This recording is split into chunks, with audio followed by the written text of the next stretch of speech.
कौन थी वो? वो पागल सी लड़की थी।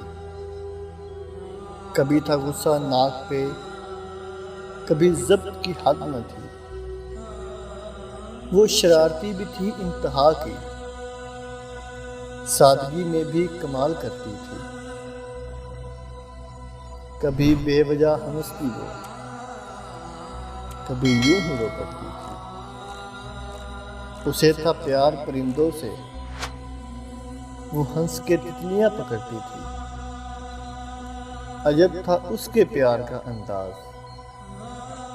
बेवजह मुझसे झगड़ती थी। देख लेती अगर मेरी आंख में आंसू, मत पूछो बस उसकी जान निकलती थी।